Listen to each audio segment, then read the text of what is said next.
Hola, hola, buenos días, buenas tardes, buenas noches, bienvenidos a este video. Como siempre, pulgar arriba porque nos ayudas con el algoritmo para distribuir a más personas, o comparte con tus amigos que les guste el tema financiero, porque si no, no lo van a ver. Hoy un gran tema, como siempre estudiamos estos temas para que tú los veas y crezcas financieramente, y hoy vamos a ver el comportamiento del S&P 500 versus las recesiones. Sí, las recesiones es todo un tema, ahorita lo vamos a analizar. Y obviamente vamos a ir paso a paso. Bueno, lo primero que vas a ver pues es una gráfica. Ya sabes que me encanta esta página TradingView. La verdad es que sí te la recomiendo. Aquí abajo te dejo el link de la página. Obviamente no llevo ninguna comisión, pero literalmente cuando a mí me la refirió el buen Memo, literalmente no dejé de usar esta página. Así es que vamos a darle a este tema. Y es importante mencionarte aquí que esto que estás viendo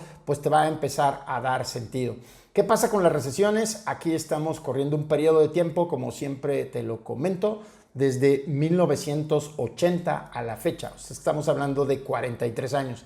Creo que cuando tú tienes que ver historia, tienes que ir muy atrás precisamente para ver cómo se comporta el activo que tú estás estudiando. Y déjame decirte que esto que ahorita voy a hacer grande, es la maravilla de este tipo de páginas, es que es prácticamente inevitable y conócelos como ciclos económicos. Y los ciclos económicos, como lo dice aquí, es una serie de fases por las que pasa la economía y que suceden en orden hasta llegar a la fase final y otra vez se repiten los ciclos. Déjame te los explico. Aquí creo que es muy claro cómo la actividad económica pasa por diferentes niveles. Primero, pues digamos que aquí está ya en el pico de abajo, o sea, en la parte baja, y empieza una recuperación. Esa recuperación va paulatina hasta que llega un punto en donde esa recuperación se vuelve una expansión. Puede ser muchas veces muy rápido o puede ser muy tardado o puede ser a nivel medio, pero va a llegar un tope, regularmente va a llegar un tope que se le conoce como auge. Y ahí literalmente va a llegar al pico la economía, por eso es importante entender esto, y después va a empezar a bajar y va a llegar a una recesión y hasta el final puede llegar a una depresión.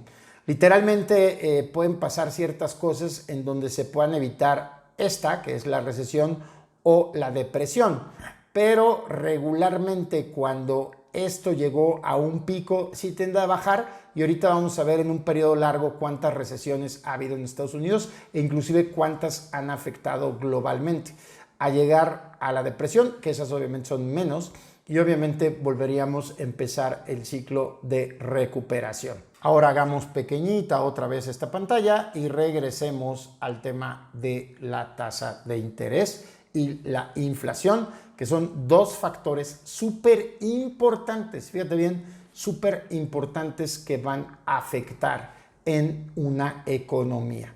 La inflación no es más que la subida de precios en un periodo determinado y es muy importante revisarla para que te dé contexto. Y ahora sí, aquí estamos viendo el tema de la inflación e inclusive la tasa de interés de Estados Unidos, y la línea azul, literalmente la línea azul es la inflación y la línea naranja es la tasa de interés. Estos factores son súper importantes. Si te das cuenta, en 1980 que hay una recesión, la inflación se les fue a pico, literalmente donde más arriba se les ha ido en este periodo de 43 años. Por otro lado, aquí también si te das cuenta, en esta recesión la inflación sube bastante, y aquí en esta recesión que venía abajo, aquí también vuelve a subir, y aquí se ve claramente cómo antes de entrar a la recesión estaba bajo la inflación y sube fuertemente la parte de la inflación. Y por último, después de este periodo de tiempo de recesión, si te das cuenta, aquí a tope se va la inflación, y eso yo creo que lo recuerdas que fue más o menos por julio, agosto del 2022, prácticamente casi un año, en donde la inflación de Estados Unidos literalmente se fue a prácticamente 9.21, y eso no pasaba hace 40 años. Ahí si lo alcanzas a ver en esta línea puntiaguda, no había llegado a ese nivel hace mucho tiempo, y por supuesto que han tenido que saberla sortear. ¿Cómo es que los gobiernos, aquí voy a entrar, los bancos, cómo es que los bancos centrales, literalmente los que tienen el control del dinero en cada país, qué tienen que hacer cuando la inflación, los precios se les va a pique. Lo que tienen que hacer es subir la tasa de interés, y aquí, por ejemplo, en el COVID una tasa de interés muy baja y luego tienen que subirla porque se les empezó a disparar la inflación, y si te das cuenta, la inflación ya va en caída, pero provocó una subida de tasas.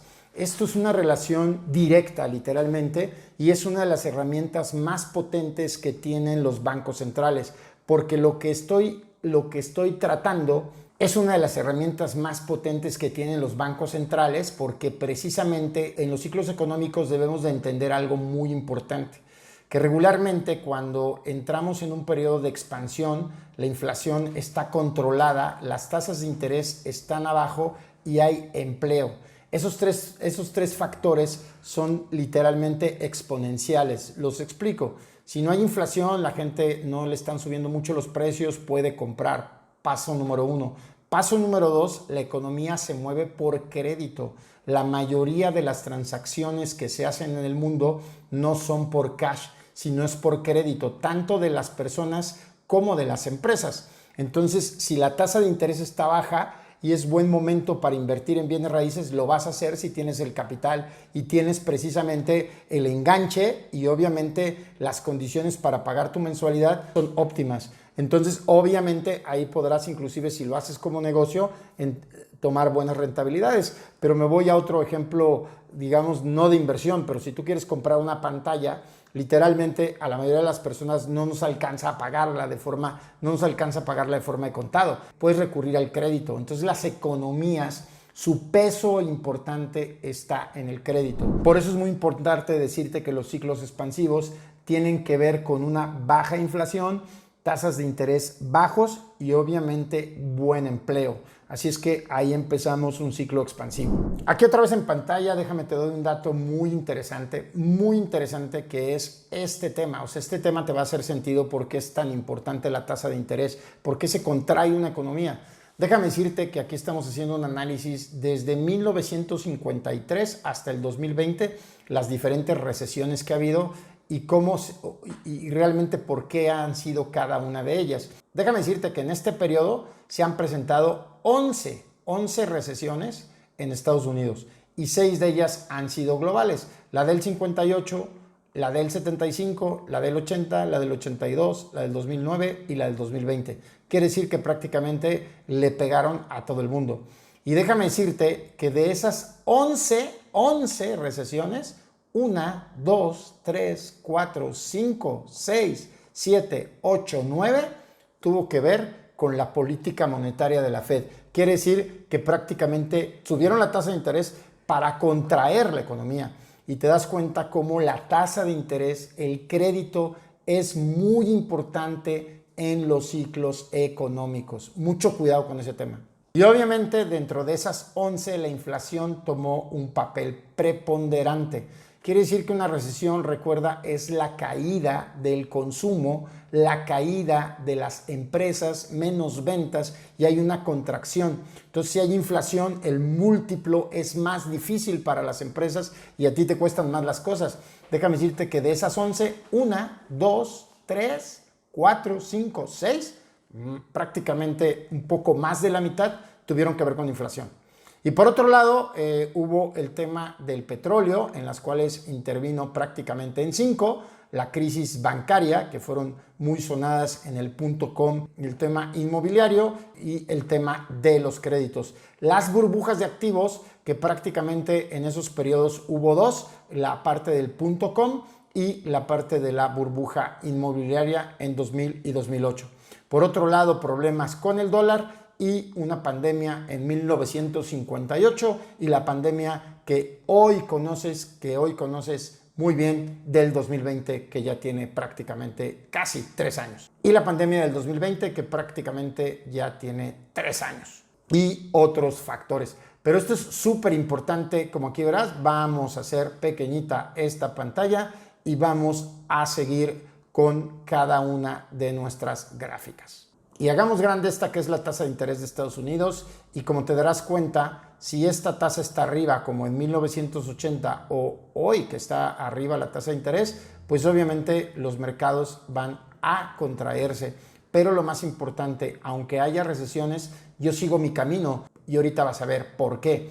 Cerremos esta pantalla y veamos cómo aquí están claramente marcadas 1, 2, 3, 4, 5 recesiones. Esta es la última del COVID y vamos a ver cómo le fue a esta persona que obviamente se educó financieramente, vio estos factores, por eso está pensativo y dijo, bueno, si yo me invierto a largo después de ver estas gráficas, pues creo que podría tener un buen resultado, ¿sí?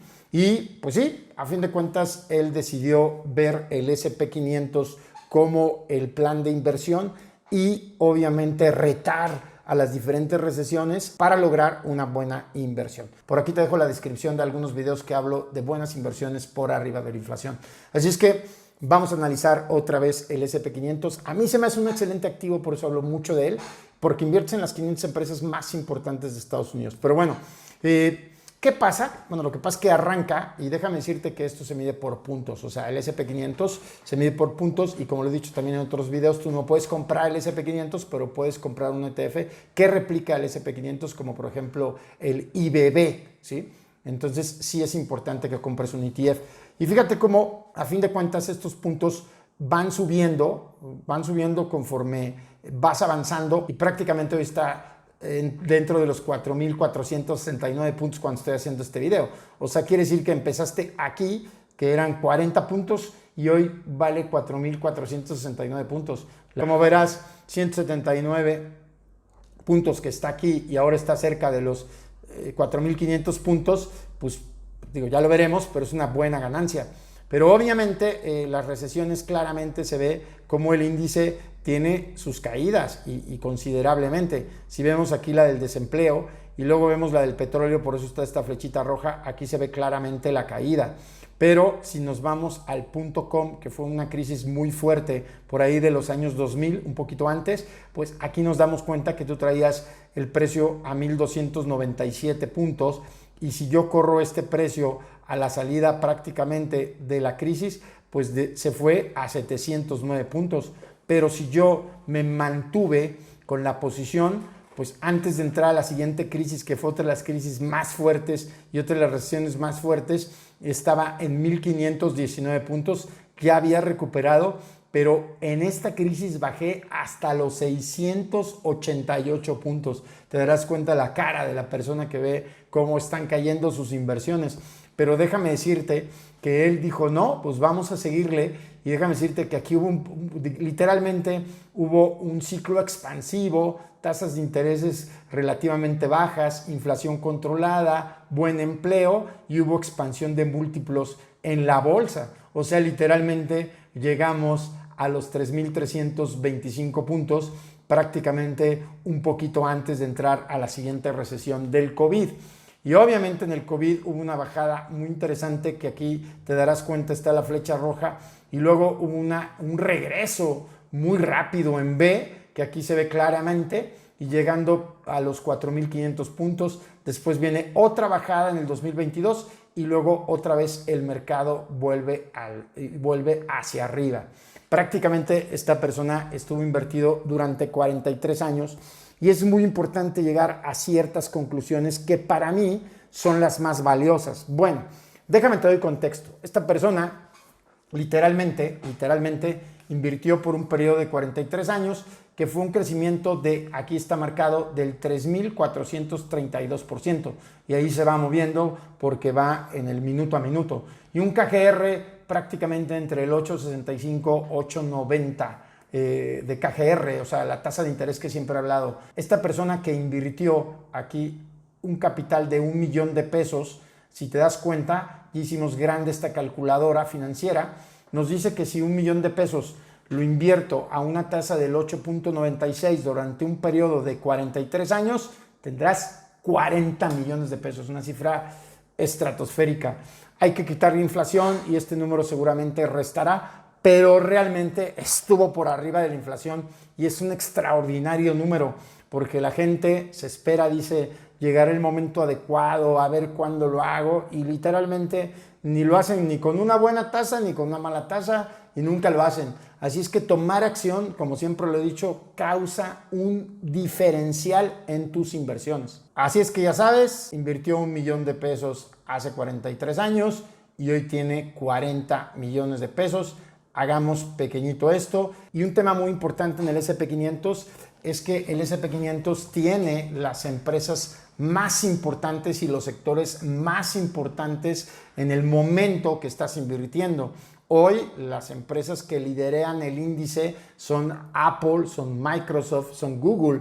Empresas que no lideraban el índice hace 43 años, ahí estaba más cargado a petróleo y más cargado, por ejemplo, a automotrices. O sea que el índice se va moviendo de acuerdo a esa regla, lo cual lo hace más eficiente.